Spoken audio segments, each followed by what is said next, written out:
Buenos días, hermanos en la Carolina. Seguimos con el estudio que estamos haciendo o la lectura de la declaración de fe o la declaración doctrinal que tiene la Iglesia. Y si recordáis, habíamos visto lo que tiene que ver con el hombre y su problema, habíamos visto también la salvación y nos habíamos quedado con la regeneración. Y había una pregunta que se había quedado colgada al final, y es que el Espíritu Santo, a través del Evangelio, actúa en el hombre para salvación, de manera completa hasta llegar a su presencia. Es decir, la salvación en el hombre es una obra que Dios comienza y que Dios termina, y lo hace por medio del Espíritu Santo y por medio de la proclamación del Evangelio. Y ahora la pregunta es: ¿a quién salva y por qué salva? Y es así como llegamos al punto de la elección. ¿Por qué salva Dios a sus hijos? Y leo literalmente: enseñamos que la elección es el acto de Dios mediante el cual, antes de la fundación del mundo, Él escogió en Cristo a aquellos a quienes Él, en su gracia, regenera, salva y santifica. Es algo que ya hemos leído en Romanos 8, 28 al 30, Efesios capítulo 1, del 4 al 11, segunda carta a los tesalonicenses, capítulo 2, o segunda Timoteo 2, 10, además de la primera carta de Pedro, capítulo 1, versículos del 1 al 2.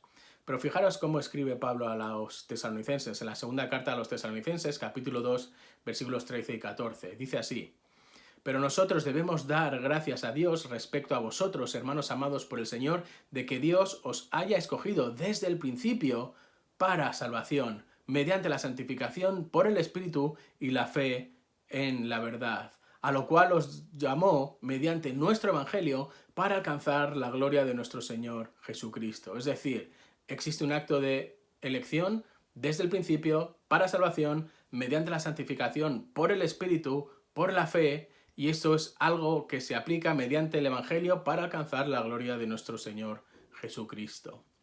Sigo leyendo la declaración de fe textualmente. Enseñamos que la elección soberana no contradice o niega la responsabilidad del hombre de arrepentirse y confiar en Cristo como Salvador y Señor. Ezequiel capítulo 18, versículos 23 al 32, 33, 11, Juan 3, 18 y 19, Juan 3, 36, 5, 40, Romanos 9, 22, 23, 2 Tesalonicenses 2, 10 al 12 y Apocalipsis 22, 17.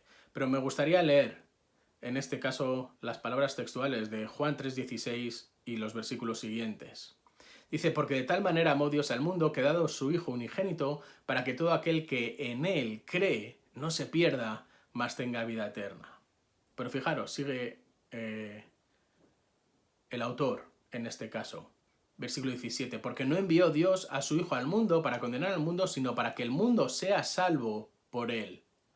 Ahora, el que en Él cree no es condenado, pero el que no cree ya ha sido condenado, porque no ha creído en el nombre del unigénito Hijo de Dios. Y esta es la condenación, versículo 19, que la luz vino al mundo y los hombres amaron más las tinieblas que la luz, porque sus obras eran malas. Es decir, el que se pierde porque ama, abraza su pecado por encima de la luz de Cristo. Sigo leyendo textualmente. No obstante, debido a que la gracia soberana incluye tanto el medio para recibir la dádiva de salvación como también la dádiva misma, la elección soberana resultará en lo que Dios determina. Todos aquellos a quien el Padre llama a sí mismo vendrán en fe, y todos los que vienen en fe, el Padre los recibe. Y eso es algo que encontramos también en Juan capítulo 6, versículos 37 al 40, versículo 44, Santiago 4:8, y fijaros cómo lo expresa también Lucas, en este caso en Hechos, capítulo 13, versículos 48 y 49. Dice así: los gentiles, oyendo esto, se regocijaban y glorificaban la palabra del Señor, y creyeron todos los que estaban ordenados para vida eterna. Y la palabra del Señor se difundía por toda aquella provincia. Sigo leyendo. Enseñamos que el favor inmerecido de Dios se otorga a pecadores totalmente depravados y que no está relacionado ni con alguna iniciativa de su parte, ni a que Dios sepa lo que pueden hacer de su propia voluntad, sino que es absolutamente a partir de su gracia soberana y misericordia, sin relación alguna a cualquier otra cosa fuera de Él, fuera de Dios. Efesios 1, del 4 al 7, Tito 3, versículos del 4 al 7, primera carta de Pedro 1, versículo 2. Sigo leyendo. Enseñamos que la elección no debe ser vista como si estuviera basada meramente en la soberanía abstracta. Dios es verdaderamente soberano, pero Él ejercita esta soberanía en armonía con sus otros atributos, especialmente su omnisciencia, justicia, santidad, sabiduría, gracia y amor. Y un ejemplo de ello lo encontramos en Romanos capítulo 9, versículos del 11 al 16. Esta soberanía siempre exaltará la voluntad de Dios de una manera que es totalmente consistente con su persona, como se revela en la vida de nuestro Señor Jesucristo. La segunda carta a Timoteo, capítulo 1, versículo 9, y fijaros cómo lo dice o cómo lo expresa Mateo en el capítulo 11 a partir del versículo 25. Dice, en aquel tiempo, respondiendo Jesús, dijo, Te alabo, Padre, Señor del cielo y de la tierra, porque escondiste estas cosas de los sabios y de los entendidos y las revelaste a los niños. Sí, Padre, porque así te agradó. Todas las cosas me fueron entregadas por mi Padre, y nadie conoce al Hijo sino el Padre, ni al Padre conoce alguno sino el Hijo y aquel a quien el Hijo lo quiera revelar. Por eso termina el versículo 28 diciendo, Venid a mí todos los que estáis trabajados y cargados, y yo os haré descansar. Ahora la pregunta es, ¿cómo salva Dios a sus hijos? Y este es el siguiente punto, la justificación. La justificación. Leo literalmente. Enseñamos que la justificación delante de Dios es un acto de Dios, Romanos 8:33, por medio del cual Él declara justos a aquellos a quienes, a través de la fe en Cristo, se arrepienten de sus pecados, Lucas 13:3, Hechos 2:38, 3:19, 11:18, Romanos 2:4, 2 Corintios 7:10, Isaías 55, 6 al 7. Y no solo se arrepienten de sus pecados, sino que lo confiesan como Señor soberano. Romanos 10, del 9 al 10, 1 Corintios 12:3, 2 Corintios 4:5, Filipenses 2:11. Y quizás el versículo que a mi juicio mejor lo explica es uno que ya hemos citado anteriormente, Romanos 8:33. ¿Quién acusará a los escogidos de Dios? Dios es el que justifica. Sigo leyendo literalmente. Esta justicia es independiente de cualquier virtud u obra del hombre, Romanos 3:20, 4:6, e involucra la imputación de nuestros pecados a Cristo, esa transmisión, Colosenses 2:14, 1 Pedro 2:24, y la imputación, es decir, envuelta recibimos la imputación de la justicia de Cristo a nosotros, 1 Corintios 1:30, 2 Corintios 5:21. Por medio de esto, Dios puede ser el justo y el que justifica al que es de la fe en Jesús, Romanos 3:26. Y la pregunta es, ¿qué implica esta justificación? ¿Puedes ser salvo y seguir viviendo como hasta ahora? Porque la salvación la tenemos que entender como una moneda de dos caras. Por un lado, Dios te salva en Cristo, por la obra de Cristo, pero por otro lado, te santifica y te ayuda en la santificación hasta llegar a la glorificación final. Por eso al que Dios salva, lo salva hasta el final. Nadie que Dios salva se pierde en el camino. Y por eso pasamos al siguiente punto que tiene que ver con la santificación. La santificación. Leo literalmente, enseñamos que todo creyente es santificado, es decir, apartado para Dios por la justificación, y por lo tanto declarado santo y por lo tanto identificado como un santo. Esta santificación es posicional e instantánea y no debe ser confundida con la santificación progresiva. Esta santificación tiene que ver con la posición del creyente, no con su vida práctica o condición. Es decir, esto es como si estás delante del juez y el juez te declara libre. No significa que sigas viviendo como libre, pero ya eres declarado como libre. Y esta es la misma idea. Hechos 20:32, 1 Corintios 1 y 2, versículo 30, 6:11 y hay muchos textos más. Pero a mí me gusta especialmente Hebreos 3:1. Por tanto, hermanos santos, participantes del llamamiento celestial, y esto es lo que está realmente dando este significado a la palabra santos. Partícipes del llamamiento celestial. Considerad al apóstol y como sumo sacerdote vuestra profesión, a Cristo Jesús. Sigo leyendo literalmente. Enseñamos que por la obra del Espíritu Santo también hay una santificación progresiva, mediante la cual el estado del creyente es traído a un punto más cercano a la posición que disfruta por medio de la justificación. A través de la obediencia a la palabra de Dios y la capacidad dada por el Espíritu Santo, el creyente es capaz de vivir una vida de mayor santidad en conformidad a la voluntad de Dios, volviéndose más y más como nuestro Señor Jesucristo. Lo podemos ver en Juan 17, 17, que es lo que vamos a leer ahora. Dice, santifícalos en tu verdad, tu palabra es verdad. Y esta es la oración de Jesús cuando está en el aposento alto, horas antes de pasar una noche terrible que culminaría en la cruz. Santifícalos en tu verdad, tu palabra es verdad, versículo 18 de Juan 17. Como tú me enviaste al mundo, así yo los he enviado al mundo, y por ellos yo me santifico a mí mismo, para que también ellos sean santificados en la verdad. Mas no ruego solamente por esto, sino también por los que han de creer en mí, por la palabra de ellos. Sigo leyendo textualmente. Con respecto a esto, enseñamos que toda persona salva está involucrada en un conflicto diario, la naturaleza en Cristo batallando en contra de la carne. Pero hay provisión adecuada para la victoria por medio del poder del Espíritu Santo, quien mora en el creyente.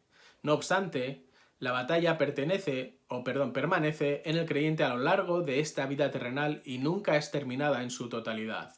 Toda afirmación de que un creyente puede erradicar el pecado en su vida, en esta vida, no es bíblica. La erradicación del pecado no es posible, pero el Espíritu Santo provee lo necesario para la victoria sobre el pecado. Y en este caso hay una cita que Pablo explica cuando escribe a los Colosenses, capítulo 3, versículo 9. Dice, no mintáis los unos a los otros, habiéndoos despojado del viejo hombre con sus hechos y revestido del nuevo, el cual, conforme a la imagen del que lo creó, se va renovando hasta el conocimiento pleno. Esta es la idea de la santificación progresiva. Y a mí siempre me gusta el ejemplo de nadar contracorriente o, como se ha hecho en muchas ocasiones, subir unas escaleras mecánicas al revés. Yo creo que siempre hemos visto a algún chico, algún joven que está intentando subir unas escaleras mecánicas al revés. Si ellas descienden, él intenta subir y el esfuerzo que tiene que hacer es doble. Pero ¿qué sucede si se para? Que desciende. Por eso es esta pelea continua que necesitamos la ayuda del Espíritu Santo y de la palabra y del resto de los hermanos para seguir creciendo en esta santificación progresiva. Ahora hay otra pregunta que debemos también responder. ¿Puedes perder esta salvación? ¿Es la salvación que Dios te da reversible? Por eso vamos a pasar al siguiente punto que tiene que ver con la seguridad. Y leo textualmente. Enseñamos que todos los redimidos, una vez que han sido salvos, son guardados por el poder de Dios y de esta manera están seguros en Cristo para siempre. Si tienes dudas, Juan 5:24, 6, 37 al 40, 10, 27 al 30, Romanos 5 del 9 al 10, del 8 al 1, del 8, 31 al 39, 1 Corintios 1, del 4 al 8, Efesios 4:30, Hebreos 7:25, 13:5, 1 de Pedro 1:5 e incluso la carta pequeña que escribe Judas, versículo 24. Sigo leyendo textualmente. Enseñamos que el privilegio de los creyentes es regocijarse en la certidumbre de su salvación por medio del testimonio de la palabra de Dios, el cual, no obstante, claramente nos prohíbe el uso de la libertad cristiana como una ocasión para vivir en el pecado y en la carnalidad. Y uno de los versículos o una de las citas que a mi modo de ver explica esta realidad de una manera más nítida la encontramos en Tito capítulo 2, versículos del 11 al 14. Y dice así, porque la gracia de Dios se ha manifestado para salvación a todos los hombres. Y fijaros, este se ha manifestado tiene que ver con una manifestación visual, es decir, no es que la gracia haya aparecido ahora cuando Pablo está escribiendo a Tito, sino que se está refiriendo a la persona de Cristo Jesús, cuando la gracia ha tomado una forma visible al ojo humano. Es esta manifestación. ¿Y qué implica esta manifestación de la gracia de Dios? En primer lugar, salvación. Para salvación a todos los hombres. Pero, como hemos dicho, la salvación es una moneda de dos caras. Y vamos a ver la segunda parte de esta moneda. Dice, enseñándonos que, renunciando a la impiedad y a los deseos mundanos, vivamos en este siglo sobria, justa y piadosamente, aguardando la esperanza bienaventurada y la manifestación gloriosa de nuestro gran Dios y Salvador Jesucristo. Fijaros, gran Dios y Salvador Jesucristo. Luego Jesús es Dios, quien se dio a sí mismo por nosotros para redimirnos de toda iniquidad y purificar para sí un pueblo propio, celoso de buenas obras. Una salvación que está segura, pero que además tiene implicaciones. Y este es el último punto que veremos hoy, que tiene que ver con la separación. La separación. Y leo textualmente. Enseñamos que a lo largo del Antiguo y Nuevo Testamento claramente se llama la separación del pecado y que las Escrituras claramente indican que en los últimos días la apostasía y la mundanalidad se incrementarán. Podemos ver en 2 Corintios 6, 14 al 7, 2 Timoteo 3, del 1 al 5, 1 Timoteo 4, del 1 al 5. Sigo leyendo. Enseñamos que a partir de una profunda gratitud por la gracia inmerecida de Dios que nos ha sido otorgada y debido a que nuestro Dios glorioso es tan digno de nuestra consagración total, todos los salvos deben de vivir de tal manera que demostremos nuestro amor reverente a Dios y de esta manera no traer deshonra a nuestro Salvador y Señor.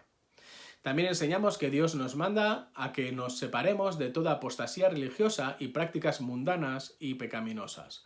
Romanos 12 del 1 al 2, 1 Corintios 5 del 9 al 13, 2 Corintios 6, 14 al 7, al 7, 1, 1 Juan 2 del 15 al 17, 2 Juan capítulo 1 versículos del 9 al 11. Sigo leyendo. Enseñamos que los creyentes deben de estar separados para nuestro Señor Jesucristo y afirmar que la vida cristiana es una vida de justicia obediente que refleja la enseñanza de las bienaventuranzas, Mateo 5 del 2 al 12, y una búsqueda continua de la santidad. Y para esto y para concluir vamos a leer Romanos capítulo 12, versículos del 1 al 2. Así que hermanos, os ruego por las misericordias de Dios que presentéis vuestros cuerpos en sacrificio vivo. ¿Qué es este sacrificio vivo? Un sacrificio que tiene que ser santo, agradable a Dios, que es vuestro culto racional. No os conforméis a este siglo, sino transformaos por medio de la renovación de vuestro entendimiento para que comprobéis cuál sea la buena voluntad de Dios, agradable y perfecta. Que el Señor os bendiga, hermanos.